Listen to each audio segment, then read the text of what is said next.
What's going on, everyone? So the Lakers need perimeter depth, right? They need perimeter, point of attack, 3 and D. The Lakers' biggest priority is that they are trying to land somebody that can come in, defend ideally 1 through 3. And with Andrew Wiggins appearing to be kind of sticking around with Miami, at least from a Lakers standpoint, the Lakers don't seem to be interested in going to acquire him anymore, which I don't blame them at the price in which they want for Andrew Wiggins.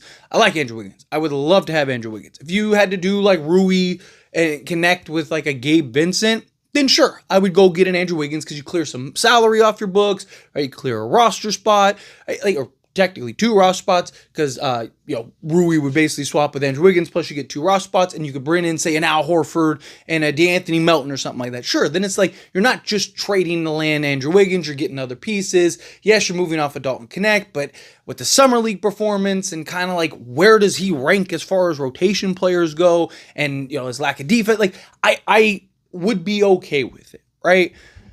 But, again, Andrew Wiggins seems to no longer be on the table.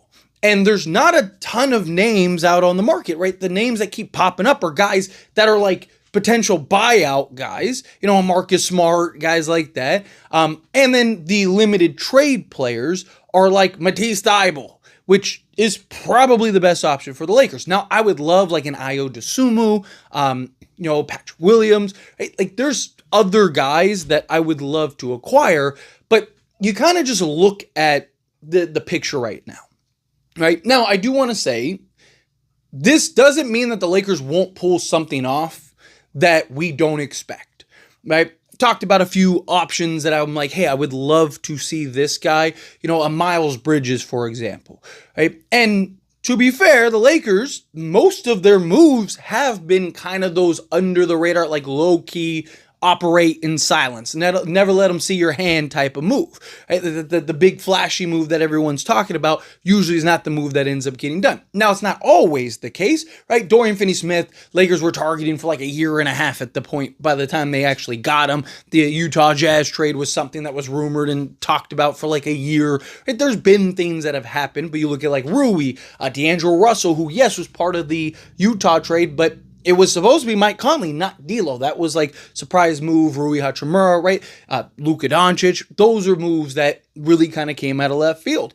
So that potential, though, we don't know. We can't really talk about, like, again, I've made options, like a Miles Bridges or somebody like that. But, unless there's reports or rumors, we don't know what the Lakers are looking to do, if that's even an option, like what would that cost be? So just going off of just the names that we know, I do think Matisse Thybulle is probably the guy that makes the most sense, solves exactly what the Lakers need, and probably won't break the bank. I mean, technically, you could just do a Gabe Vincent for Matisse Thybulle swap, right?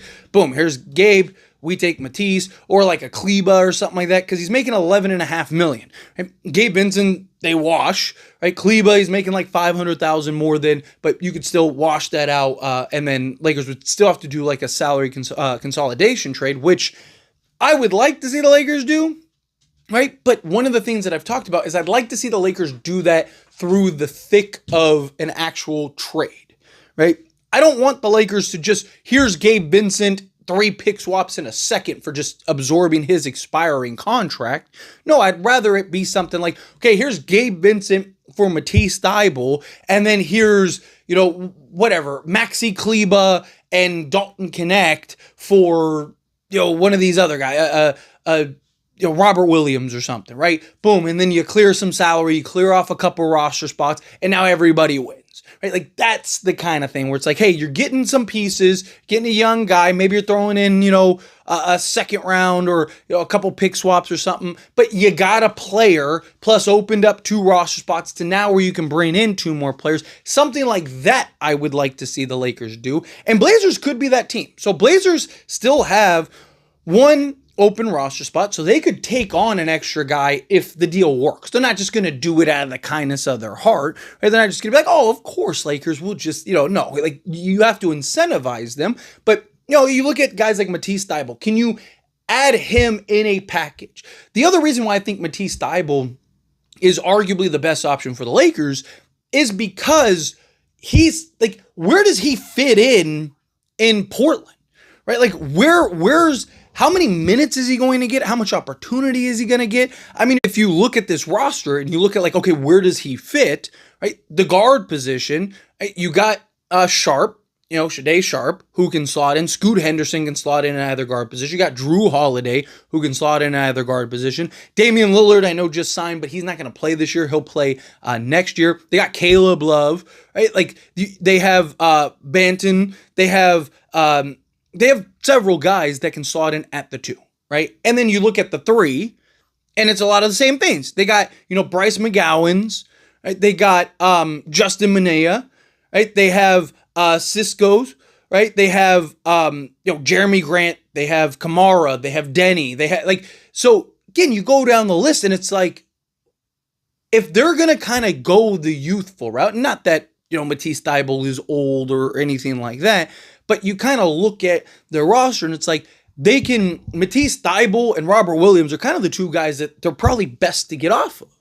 So, but Matisse Thybulle is not going to yield a massive return, right? Like Matisse Thybulle by himself isn't going to get a first or multiple firsts or something like that, right? There are questions about his offense and shooting. He was much improved the last few years. He's had some moments the last few years, but is that something that he can sustain, or was that just kind of like an outlier? I'll go over the shooting here in a moment, but he's 28 years old, which is still young enough. He'll be 29 kind of towards the end of next season. So he's still young enough to be a player that you could bring in for the next few seasons, right? But he's going to need a new contract. What does that look like? Do you really want to lose him for nothing? On top of that, his injury history, right? This isn't a guy that is known to give you, 75 games a season, right? Just looking at the games he's played, right?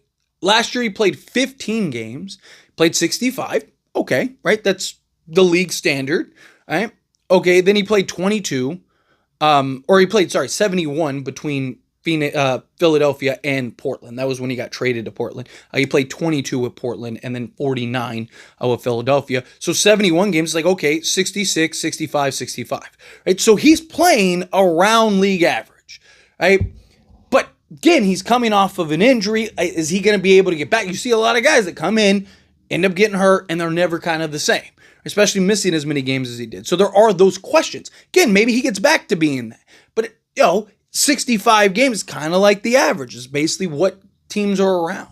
And then you add in his three-point shooting. Okay, what is his three-point shooting? Well, for his career, he's a 34% guy on 2.5 attempts. But you look at last season, 3.2 attempts, shot 43.8%. So basically 44% on 3.2 attempts. But he played 15 games. Right? So was that just like an outlier, small sample size outlier? Or was that something that's like, oh no, he's much improved? That's something that you've seen the progress in, right? He also had a season with Portland in which he shot 38.8% on 4 attempts. But then the next season shot 34.6%. Right, on 3.6 attempts. So you kind of average it out. He's shooting around, 38% from three-point range, 39% from three-point range, the 3 years or 2.5 years he's been in Portland. Okay, if he can get back to that, then he's exactly what the Lakers need. Right? Can knock down the 3 ball with some consistency, defend 1 through 5. He's got that long wingspan. I think he's like a 7-foot wingspan or something like that. He's 6'5". He's a guy that you could bring in and have him slot in. I mean, you could have him be your starting 3, especially if he is able to knock down the 3 ball. He is one of those just pest defensive players. And again, at the end of the day, it boils down to like, what is realistic that doesn't break the bank for the Lakers, that solves the Lakers' needs? And look, Portland, I know some people are going to say, well, Portland doesn't want to work with, business doesn't have feelings, right? If Portland is getting something out of the deal, they're going to do it. But you saw last year, Portland, they held out and called the Lakers bluff, and the Lakers said, it's fine. And now they're stuck with Jeremy Grant. And there's now already talks coming out of Portland that they may look to buy him out. And which, again, I even said it in the video where I talked about it. I don't think he gets bought out this season. I think it's more likely he gets bought out next season, but I wouldn't be surprised, especially if he's coming off the bench. His role starts to get limited here. He starts getting a little itchy. I could see him maybe asking out, but now there's all that conversation. Like, literally, there are Blazer people that are like, he might have the worst contract in the NBA now that Bradley Beal's gone. Right? Like, and you had an opportunity to dump it, but you wanted to fleece the Lakers more than get off of Jeremy Grant. Now you might have to get off of him, and guess what? Lakers might get him for free. So do you really want to run that risk? You're really just going to lose Matisse Thybulle for nothing? Now, I do think that there are teams that might be willing to give something, but they're not going to give up. They're not going to sell the farm. Right? Again, Matisse Thybulle is a very good player. He is a solid role player. But he is that fringe bench starting guy. Right? He's not like Andrew Wiggins is like the clear-cut starter. Right? Boom, you bring him in.